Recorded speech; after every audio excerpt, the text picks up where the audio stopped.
আসসালামু আলাইকুম everyone, welcome to the maker shop DG limited. আশা করি সকলে অনেক ভালো আছেন। আমি মোটামুটি আছি অনেক ভালোই। সো অনেকদিন পর আসলাম, দেখেন কী নিয়ে আসলাম। অনেকদিন পর আসলাম আসলে একটা মেশিন নিয়ে। এটা কী মেশিন আস্তে আস্তে আনবক্সিং করতেছি, দেখেন বুঝবেন আসলে কী মেশিন। এই মেশিনটার আইডিয়া দিয়েছে আমার চায়না বস আর কি। আমি যখন চায়না প্রজেক্টে যখন কাজ করতাম, আমাদের অনেক নানান ধরনের কাজ করতে হইতো।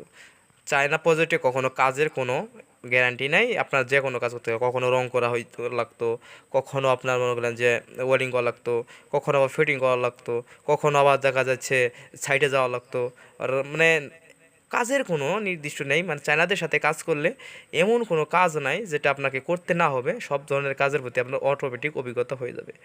সো অনেক দিন আগে এসে বলছি চায়না বছর থেকে, প্রায় 3 মাস পর চায়না বছরকে আমি কালকে রাত্রে ফোন দিয়েছিলাম। তো বললাম যে বস, আমার আর কি বিজনেস শুরু করছি, যার কারণে আমার কিছু মানে টিপস টিপস দেন আর কি। মানে তাদের সাথে আর কি এই ইউকি চ্যাট একটা অ্যাপস আছে, তার মাধ্যমে তাদের সাথে কথা বলে। তারা কখনো ফেসবুক, হোয়াটসঅ্যাপ এগুলা মানে কিছু ইউজ করে না। তারা ওই যে ইউকি টিপসের নামে একটা অ্যাপস আছে, সেটাতে আর কি চায়নাদের সাথে কথাবার্তা হয়। তাদের ওখানে আবার আপনার গুগলে ট্রান্সলেশন করে চায়নাতে কথা বলা যায়। বসের সাথে এইভাবে আর কি মেসেজে কথা বলা হয় তাদের সাথে। যে আমার 3 মাস পর কালকে তাদের সাথে যোগাযোগ করলাম আর কি। সো দুইজন বসকে ফোন দিয়েছিলাম, তো তারা দুজনেই আমাকে সাজেস্ট করলো যে আমি কম্পোসার এই রং করার মেশিনটা না নিয়ে এই মেশিনটা আর কি নেই। এই মেশিনটা আসলেই মানে সাশ্রয় কী আসলে আমরা যখন চায়না বাজারেও কাজ করতাম, এই মেশিনতেও কাজ করা হইতো। এটাতে আসলে তখন বুঝতাম যে আসলে এটার মজাটা কি। এটার মজা হচ্ছে আপনার দেখা যাচ্ছে মানে আপনার উপরে অনেক উপরে রং করতে হবে। তার কারণে আপনার মনে হচ্ছে কম্প্রেসারের এত অত লম্বা, বেশি লম্বা না।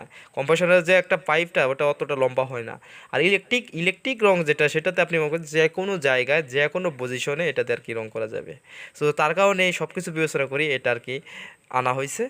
সো দেখতেছেন এটা হচ্ছে মোটর। এই মোটরটাই আসলে আপনি হাওয়া তৈরি করে, যেটা আসলে কম্প্রেসরের কাজ করতো।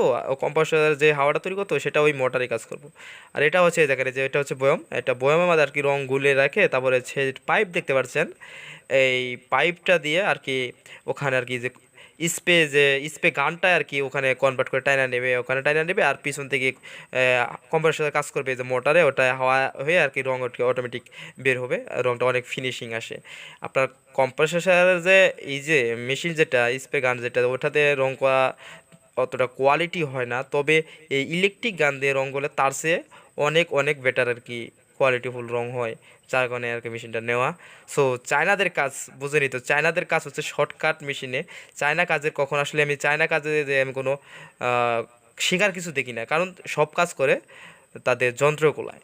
মানে চায়নাদের এক এক কাজ করার জন্য এক এক রকম মানে কিছু যন্ত্র আছে, মানে মেশিন আছে, ওগুলাতেই সব ধরনের কাজ হয়ে যায়। সো মানে মানুষ আসলে কি না পারে সব মেশিনই করে দেয় আর কি। মানুষ আসলে শিখার কিছু নেই, যার কারণে এই মেশিনটা নিলাম। এটা সেট করা শেষ।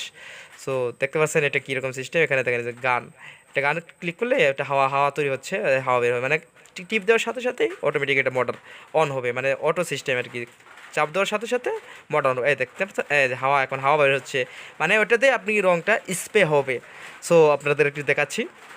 তো দেখেন দেখেন এই দেখেন, এই দেখেন কি হাওয়ার যে শক্তিটা, বাতাসের যে শক্তিটা, দেখেন কি পরিমাণ একটা স্পিড, মানে যথেষ্ট পরিমাণ স্পিড আছে। আবার এটাতেও হাওয়া কমানো বাড়ানো যায়, মানে বাতাসটাকে কমানো বাড়ানো যায়, এটাকে কন্ট্রোল করা যায়। যার কারণে এই মেশিনটাতে আসলে কাজ করে অনেক অনেক ধরনের মজা। দেখতে পাচ্ছেন যে যে পরিমাণ স্পিড, এতটুকু স্পিডেতে আসলে এই মেশিনটাতে অনেক ধরনের কাজ করা যাবে। আপনি যদি রং এর ক্ষেত্রেই যদি কাজ লাগবে তা নয়, আপনি দেখেন এটাতে পরিষ্কার করতে পারবেন। আপনি ঘর টর পরিষ্কার করতে পারবেন, আপনার মনে করেন চুল শুকাইতে পারবেন, আরও নানান ধরনের সুবিধা আছে, যার কারণে এটা আর কি নিলাম। সো এখন আসি পয়েন্টে। আমি আসলে এতদিন কেন অনলাইনে আসিনি, এতদিন আসলে অনলাইনে আসতে পারিনি, কারণ আমি অনেক ব্যস্ত ছিলাম ভাই। এগুলো আমার অ্যারেঞ্জ করতে হয়েছে, অনেক মালামাল তুলছি, প্লাস কিছু কাজ করলাম, কিছু ডেমো তৈরি করলাম, যার কারণে আসলে আমি এতদিন অনলাইনে আসতে পারি নাই। সো অনেক ঠান্ডাও লাগে গেছে, বৃষ্টিতে ভিজে ভিজে আর কি সব কিছু অ্যারেঞ্জ করছি। সো দুঃখিত, যার কারণে আর কি ভিডিওর মাঝেও আমাদের ঠান্ডাটা বার হওয়ার কারণে একটু ফুটেজটা একটু খারাপ হলো। সো দেখতে পাচ্ছেন যে র্যাক আর ওই টেবিলের জন্য বোর্ড আর কি। এই র্যাকটা কালকে আমি রং করবো, কালকে রং করে আপনাদেরকে দেখাবো যে এটা আসলে কী এরকম রং করে কোয়ালিটি কীরকম হয়। সো দেখতে পাচ্ছেন এই পরিমাণ মাল আর কি ইনপুট করলাম। সো আপনাদের যদি প্রয়োজনীয় যা কিছু তৈরি করতে চান, জলদি যোগাযোগ করেন আমাদের কাছে। আমাদের কারখানার ঠিকানা হচ্ছে দেওপাড়া টানবাজার, ঘাটাইল, টাঙ্গাইল। সো আমার নাম্বার হচ্ছে 01642438359। এই নাম্বারে ফোন দিতে পারেন অথবা আমাকে ইনবক্সে যোগাযোগ করতে পারেন। সকলে ভালো থাকবে, সুস্থ থাকবে, দেখা হচ্ছে পরবর্তী কোনো ভিডিওতে। Good bye.